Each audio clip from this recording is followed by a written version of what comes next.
तो जैसा आपको पता है 4 मई से देश लॉकडाउन के तीसरे चरण से गुजर रहा है। सरकार की यह चेष्टा है कि हर स्तर पर हर संभव प्रयास द्वारा लॉकडाउन के नियमों की परिधि के अंदर रहते हुए देश के नागरिकों को अधिक से अधिक राहत दें। इसी क्रम में देश के विभिन्न राज्यों में फंसे श्रमिकों, छात्रों, श्रद्धालुओं, पर्यटक आदि के लिए बस एवं ट्रेनों को चलाने की अनुमति पहले ही दी जा चुकी है। अभी तक रेलवे ने 222 विशेष रेलगाड़ियां चलाई हैं और लगभग 2.5 लाख से अधिक यात्रियों ने इस सुविधा का उपयोग किया है।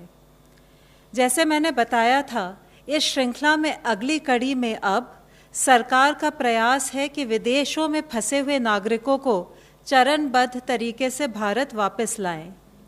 यात्रा की व्यवस्था नॉन शेड्यूल्ड कमर्शियल फ्लाइट्स और नौसेना के जहाज़ों द्वारा की गई है, जिसकी प्रक्रिया 7 मई से शुरू हो गई है।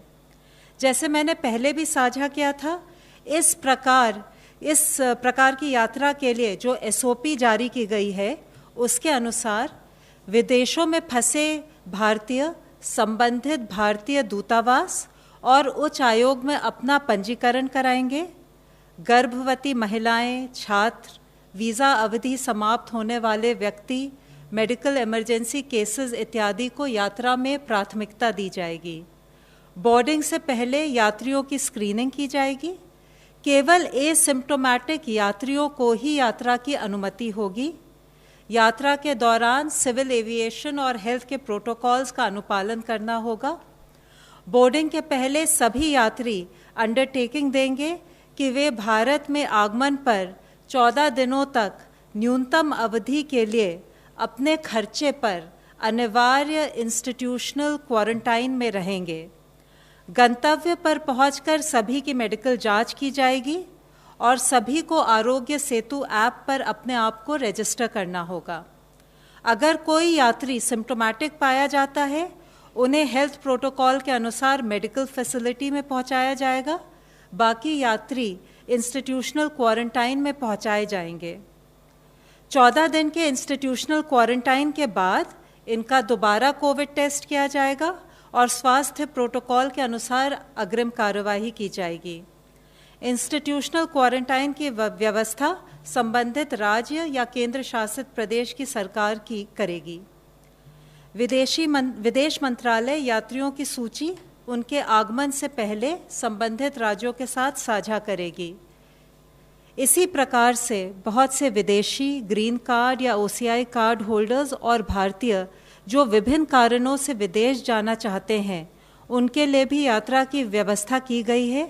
राष्ट्रीय यात्रियों के लिए एयरपोर्ट्स अथॉरिटी ऑफ इंडिया ने भी एक SOP बनाई है, जिससे कि सोशल डिस्टेंसिंग, हेल्थ प्रोटोकॉल्स का एयरपोर्ट्स पर अनुपालन हो। सफल क्रियान्वयन के लिए स्वास्थ्य मंत्रालय, विदेश मंत्रालय, गृह मंत्रालय, सैन्य मामलों के विभाग, सिविल एविएशन मंत्रालय और एयर इंडिया के वरिष्ठ अधिकारियों की एक इंटर मिनिस्ट्रियल कोऑर्डिनेशन कमेटी का गठन किया गया है। यह कमेटी मिलकर SOP को लागू करने के लिए और व्यवस्थित तरीके से यात्रा को सफल बनाने के लिए सभी आवश्यक कार्रवाई सुनिश्चित करेगी।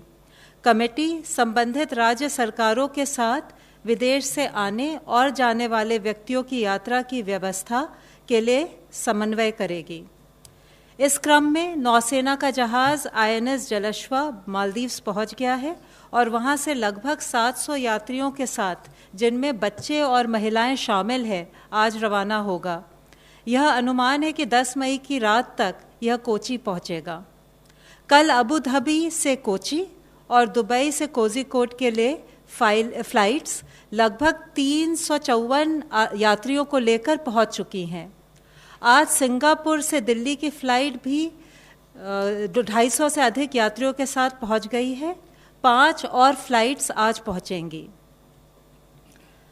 जो OCI कार्ड होल्डर्स और विदेशी भारत में लॉकडाउन की वजह से फंसे हुए हैं, उनके वीज़ा सुविधा और कॉन्सुलर सेवाओं के संदर्भ में कई महत्वपूर्ण निर्णय लिए गए हैं। चूँकि लॉकडाउन में अंतर्राष्ट्रीय हवाई यात्रा की अनुमति नहीं है, इस अवधि के लिए OCI कार्ड धारक की multiple entry life long visa सुविधा को स्थगित किया गया है, परंतु OCI कार्ड धारक जो पहले से ही भारत में हैं, उनका OCI कार्ड किसी भी अवधि तक भारत में रहने के लिए वैध होगा। प्रतिबंध के दौरान अगर OCI कार्ड धारक बहुत आवश्यक कारणों से भारत की यात्रा करना चाहें तो वे भारतीय मिशन से वीज़ा के लिए संपर्क कर सकते हैं। जिन विदेशी नागरिकों का वीज़ा एक्सपायर हो रहा है, उनके ऑनलाइन आवेदन पर उनके वीज़ा को ग्रेटिस आधार पर यानी बिना शुल्क लिए एक्सटेंड किया जाएगा। ये सुविधा रेगुलर या ई वीज़ा दोनों के लिए उपलब्ध है। इस एक्सटेंशन पर ओवरस्टे की पेनल्टी नहीं लगेगी। भारत द्वारा अंतर्राष्ट्रीय हवाई यात्रा पर प्रतिबंध हटाने के 30 दिनों की अवधि तक यह वैलिड होगा। मैं फिर से सबसे अनुरोध करूंगी कि यात्रा के दौरान सार्वजनिक स्थानों पर, कार्यस्थलों पर हम राष्ट्रीय निर्देश, सोशल डिस्टेंसिंग और हेल्थ प्रोटोकॉल्स का पूर्ण रूप से अनुपालन करें, जिससे कि कोविड-19 संक्रमण से हम अपना और औरों का बचाव कर सकें। धन्यवाद। धन्यवाद। स्वास्थ्य मंत्रालय के प्रतिनिधि प्लीज। देश में अब तक 16,540 पीपल कोविड-19 से क्योर हो चुके हैं और total 37,916 cases active medical supervision में हैं। पिछले 24 घंटे में अगर हम देखें तो पाते हैं कि कंफर्म केसेस की संख्या में 3,390 केसेस का इंक्रीज नोट किया है, पर साथ ही 1,273 पेशेंट्स क्योर भी हुए हैं। इस तरीके से हम देखते हैं कि क्योर पेशेंट की संख्या में लगातार वृद्धि हो रही है, जो कि एक पॉजिटिव न्यूज़ है। हमारी रिकवरी परसेंटेज देखें तो वह अभी 29.36% हो चुकी है, यानी कि अब तक हॉस्पिटलाइज हुए पेशेंट में से लगभग हर 3 में से 1 पेशेंट रिकवर क्योर हो चुका है और यह रिकवरी रेट, जैसे कि हम बताते रहे हैं, लगातार बढ़ रहा है। कल तक का डेटा देखें तो हम पाते हैं कि जो हमारे पेशेंट एक्टिव मेडिकल सुपरविज़न में हैं, उनमें से 3.2% ऑक्सीजन सपोर्ट पर हैं, 4.7% ICU सपोर्ट से रिलेटेड सर्विसेज पा रहे हैं और साथ में 1.1% पर्सन जो हैं वह वेंटिलेटर सपोर्ट पर हैं। हमारे कंट्री में अगर हम देखें तो पाते हैं कि 216 ज़िले ऐसे हैं जहां पर कोई केस रिपोर्ट नहीं हुआ है। 42 ऐसे ज़िले हैं जिनमें पिछले 28 दिन से कोई केस नहीं आया है। 29 ऐसे ज़िले हैं जहां पर पिछले 21 दिन से कोई केस रिपोर्ट नहीं हुआ है। 36 ऐसे ज़िले हैं जहां पर कि पिछले 14 दिन से कोई केस नहीं आया है और 46 ऐसे ज़िले हैं जहां पिछले 7 दिनों से कोई केस नहीं आया है। हमारा एफर्ट है कि हम फील्ड पर कंटेनमेंट और फिजिकल डिस्टेंसिंग का पालन करते हुए इन ज़िले की संख्याओं को बढ़ाएं। भारतीय रेलवेज़ ने 5,231 कोचेस को कोविड केयर सेंटर्स के रूप में कन्वर्ट किया है और उनको 215 आइडेंटिफाइड रेलवे स्टेशन पर रखा जाएगा। इन कोचेस का यूज़ मिनिस्ट्री ऑफ हेल्थ द्वारा 7 अप्रैल को जारी किए गए दिशा निर्देशों के अनुसार वेरी माइल्ड और माइल्ड केसेस के ट्रीटमेंट के लिए किया जाएगा।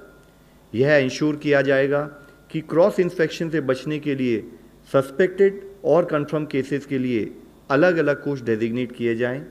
जहां पर भी cases Covid care centre coach में एडमिट होते हैं, वहां प्रत्येक पेशेंट को या तो एक इंडिविजुअल केबिन असाइन किया जाए या ज़रूरत अनुसार 2 कंफर्म पेशेंट एक केबिन में रखे जा सकते हैं। 215 स्टेशंस में से 85 स्टेशंस पर इवन हेल्थ केयर स्टाफ भी रेलवे द्वारा प्रोवाइड किया जाएगा और एडिशनली जो 130 रेलवे स्टेशन हैं जहां पर ये कोविड केयर कोचेज होंगी, वहां स्टेट जब अगर उनकी रिक्वेस्ट के अनुसार स्टेट के द्वारा स्टाफ और एसेंशियल मेडिसिन प्रोवाइड की जाएंगी। रेलवेज़ ने 2,500 डॉक्टर्स और 35,000 पैरामेडिक्स को भी कोविड-19 मैनेजमेंट के लिए डिप्लॉय किया है।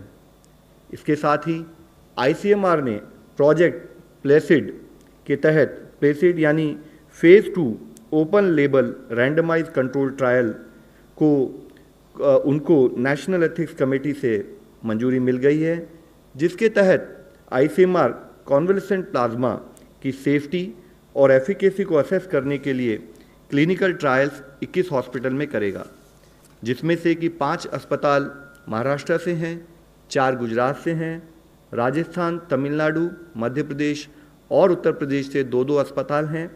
साथ ही पंजाब, कर्नाटका, तेलंगाना, चंडीगढ़ से 1 अस्पताल है।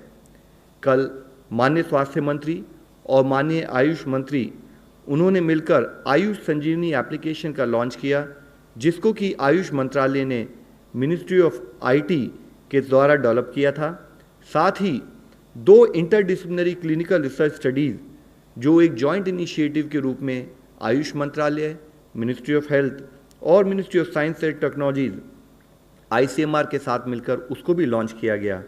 इन स्टडीज़ का मुख्य उद्देश्य है कि आयुर्वेदा को प्रोफाइलैक्सिस के लिए रूप में कैसे इस्तेमाल किया जाए और उसको स्टैंडर्ड केयर फॉर कोविड-19 से संबंधित एडिशनल सपोर्ट के रूप में कैसे यूज़ किया जा सकता है। इसी के तहत दूसरी स्टडी के द्वारा population based intervention on the impact of Ayush based prophylactic intervention, जो कि आयुर्वेद का इस्तेमाल कोविड-19 के प्रिवेंशन में हाई रिस्क पॉपुलेशन को स्टडी करेगा। माननीय स्वास्थ्य मंत्री जी ने तमिलनाडु, कर्नाटका और तेलंगाना के राज्य स्वास्थ्य मंत्रियों से भी उनके प्रिपेयर्डनेस और कंटेनमेंट एफर्ट्स की समीक्षा की। इससे पहले माननीय स्वास्थ्य मंत्री ने यूपी, उड़ीसा, वेस्ट बंगाल, गुजरात और महाराष्ट्र के स्वास्थ्य मंत्रियों के साथ भी वीडियो कॉन्फ्रेंस के द्वारा बातचीत की और उन्होंने कहा कि राज्यों को हर संभव मदद दी जाएगी। उन्होंने यह भी कहा कि अन्य राज्यों से आने वाले माइग्रेंट वर्कर्स की उचित क्वारंटाइन व्यवस्था हर जिस स्टेट में वह लौट रहे हैं वहाँ की जाए और सारी यानी कि सीवियर एक्यूट रेस्पिरेटरी इलनेस और इन्फ्लुएंजा लाइक इलनेस केसेस की सैम्पलिंग और टेस्टिंग की उसको बढ़ाया जाए, उसकी आवश्यकता पर भी उन्होंने बल दिया। माननीय स्वास्थ्य मंत्री जी ने रेड क्रॉस वॉलंटियर्स द्वारा देश में किए जा रहे रिलीफ मटेरियल के डिस्ट्रीब्यूशन को भी वर्ल्ड रेड क्रॉस डे पर सराहना की। स्वास्थ्य मंत्रालय ने विदेश से लौटने वाले कॉन्टैक्ट्स, आइसोलेशन ऑफ सस्पेक्ट्स या कंफर्म केसेस के लिए राज्यों में फैसिलिटी क्वारंटाइन, फैसिलिटी आइसोलेशन के लिए hotels, service apartment, lodges etcetera के यूज़ करने के लिए भी अतिरिक्त दिशा निर्देश जारी किए हैं।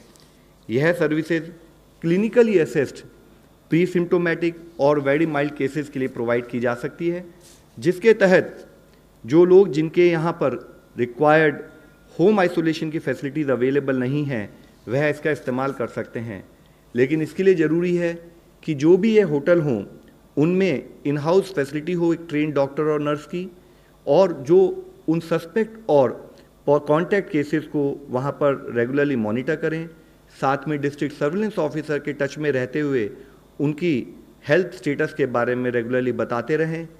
एक लैब से उनका प्रॉपर टाई अप होना चाहिए। साथ ही वाईफाई फैसिलिटी के द्वारा आरोग्य सेतु एप्लीकेशन का इस्तेमाल उन पर्टिकुलर सस्पेक्ट और पेशेंट कंफर्म केसेस द्वारा किया जाना चाहिए। जो भी लिनन, टॉवल या जो भी रूम का इस्तेमाल हो उसको रेगुलरली डिसइंफेक्ट किया जाए और सारी infection prevention and control guidelines का फॉलोअप किया जाए।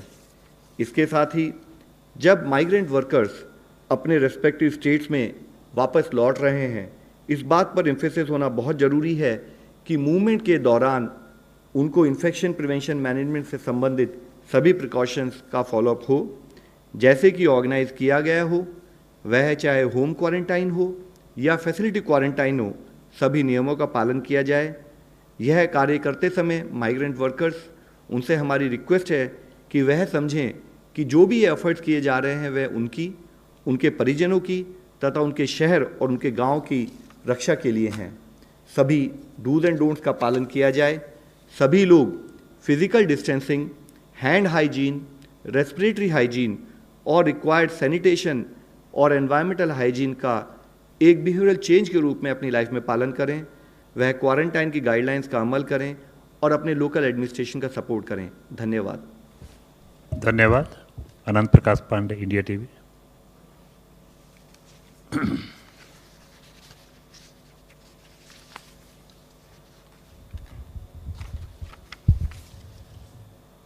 सर, कल एम्स के डायरेक्टर का एक बयान आया कि जो कोरोना का पीक है वो जून जुलाई तक जाएगा, तो क्या हम इस लड़ाई को इतने लंबे समय तक लड़ने के लिए तैयार हैं, और क्या हमारा मेडिकल सिस्टम जो है वो तैयार है इतनी लंबी इस लड़ाई को लड़ने के लिए? एक और सवाल है कि सर, ये फेविपिराविर जो ड्रग को लेकर उसके क्लिनिकल ट्रायल्स के लिए ICMR ने कहा है, तो ये दवा कितनी कारगर है अगर इसका ट्रायल सफल होता है तो?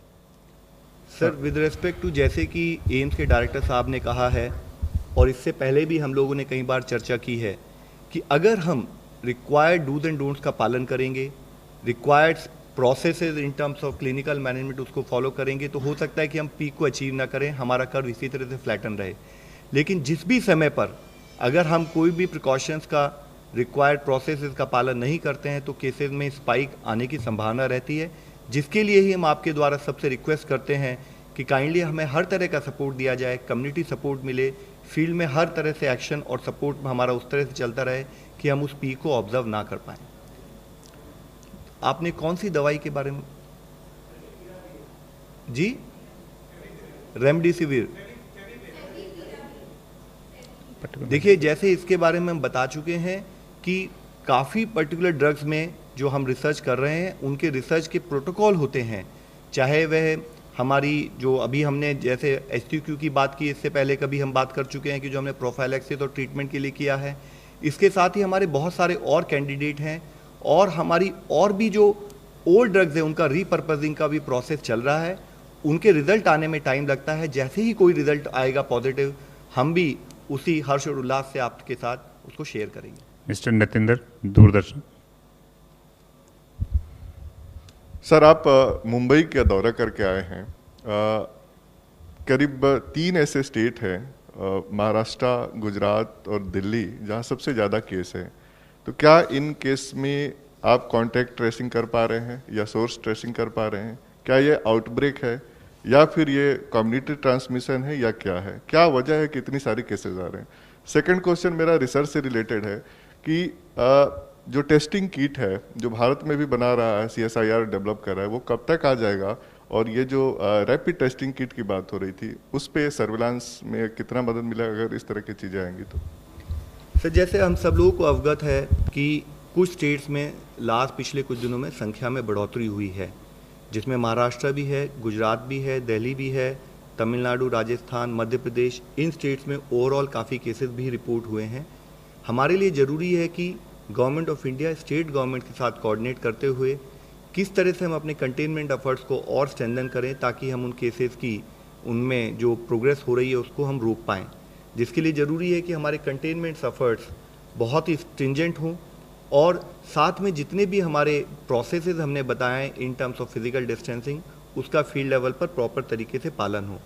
With respect to research and rapid diagnostic kits, हम लोगों ने इससे पहले भी इसके बारे में बात की है कि जब कुछ रैपिड डायग्नोस्टिक किट से संबंधित उनकी एफिशिएंसी और एफिकेसी के ऊपर कुछ कंप्लेंट आई थी, तो उसके साथ ही ICMR ने उसको एग्जामिन किया और उसको एग्जामिन करते हुए डिटेल्ड गाइडलाइन जल्दी ही इशू करेंगे। ऑनलाइन क्वेश्चन है, is the home ministry considering to open restaurants, street corners, eateries, sweet shops etcetera in June first half in a graded manner? This is from Sunday Guardian, Navtan Kumar. I think it is too early to comment on this. Okay, Mr. Pranay Upadhyay, ABP News. Sir, आप लोग समय समय पे ये mathematical modelling और assessment करते रहे हैं कि नंबर कितना हो सकता है, किस तरीके से ग्रोथ रेट होगा। जो जून और जुलाई में पीक की बात की जा रही है, तो आपका मौजूदा आकलन इस समय क्या है कि कितने तक नंबर जा सकता है? और आज अगर करीब 3,500 3,500 के केसेस रोज आ रहे हैं, तो हम कितने केसेस एक्सपेक्ट कर सकते हैं अगर पीक जून जुलाई में आता है तो?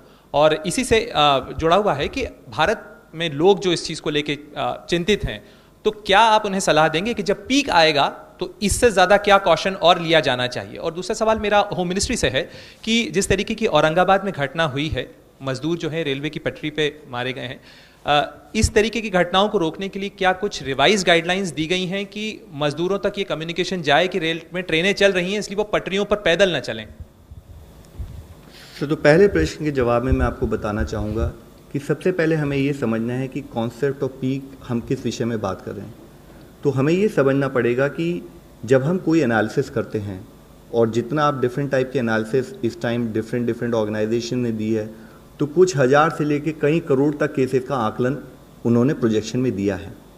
हमें ये समझने की ज़रूरत है कि जब हम कोई एनालिसिस करना चाहें उस केस में, उसके वेरिएबल्स इस टाइम इतने ज़्यादा हैं कि उसके कारण से ही जो ये फिगर्स जो डिफरेंट ऑर्गेनाइजेशन प्रोड्यूस करते हैं वो इतनी ज़्यादा होती हैं, इतनी वाइडली वेरिंग होती है कि उसके बेसिस पर एक फील्ड एक्शन को डिटरमिन करना I think it will be slightly difficult. तो उसके लिए ज़रूरी है कि हम क्या करें, हम ये आइडेंटिफाई करें कि आज हमारे केसेस किस गति से बढ़ रहे हैं, यानी कि हमारा प्रेजेंट आकलन जिसको हम चाहे ग्रोथ रेट ऑफ केसेस बोल सकते हैं या हम उसको डबलिंग रेट बोल सकते हैं, जो उसका इन्वर्स है, यानी कि कितने दिन में केसेस डेवलप हो रहे हैं। तो उसके बेसिस पर अगर हम एनालिसिस करते हैं तो हम पा ही रहे हैं कि जैसे करीब 10 दिनों में हमारा आज डबलिंग रेट नोट किया जा रहा है। और उससे लिंक्ड इशू ये है कि अगर हम एक पर्टिकुलर डबलिंग रेट नोट करते हैं तब हम ये एनालिसिस करना ज़रूरी है कि किन पर्टिकुलर प्रांतों में, किन ज़िलों में या किन सिटीज़ में वह रेट जो है वो उससे ज़्यादा है या उस रेट के संबंधित हमारी गाइडलाइंस के तहत वहाँ पर कुछ और एडिशनल एफर्ट्स करने की ज़रूरत है। तो जब हमारा ये आकलन होता है तो हमारा पूरा एफर्ट ये होता है कि कैसे हम अपने डबलिंग रेट को और बढ़ाएं, कैसे उनकी दिनों की बढ़ोतरी हो, और उसी के कंसर्न इफेक्ट में आप पाते हैं कि हम स्टेट्स के साथ कोऑर्डिनेट करते हैं। जैसे अभी आपने मुंबई के बारे में जिक्र किया, उसी तरीके से हम स्टेट से रिक्वेस्ट करते हैं, उनके साथ मिलके प्लान करते हैं कि कैसे हम उन केसेस की संख्या को कम कर सकें, जिसमें हमारा मेजर एफर्ट प्राइमरीली होता है कि हम कंटेनमेंट एफर्ट्स को और स्ट्रॉन्ग करें। इसमें यह समझने की ज़रूरत है कि आज अगर हम लोग कलेक्टिवली इस दिशा में काम करते रहें तो जिस तरीके से जो केसेस का ग्राफ हमें मिल रहा है, शायद कुछ हद तक अगर हम इसको मैनेज कर पाएंगे, ये सिचुएशन दिखती है, आराम से हम इसको मैनेज कर सकते हैं, दिखती है। लेकिन लिंक चैलेंज हमेशा ये रहा है, जैसे हम कई बार बोला है कि हमारी प्रतिदिन की बैटल है। तो अगर हम इन्फेक्शियस डिजीज मैनेजमेंट के एंगल से देखें तो एक भी स्थान में हमारी कोई भी फेलियर वह हमारे ओवरऑल एफर्ट को इम्पैक्ट करती है। तो ज़रूरी है कि जो भी एफर्ट हम करें, चाहे वो किसी ज़िले में हो, चाहे वो किसी सिटी में हो, वो एफर्ट में हमारे 100% आउटपुट आना बहुत ज़रूरी है। तो ये बहुत इंपॉर्टेंट इशू है कि हमारे फील्ड फंक्शनरी, हमारा कम्युनिटी सपोर्ट उसी इंटेंसिटी और उसी विगर के साथ बना रहे। Reema Prashar, Indian news.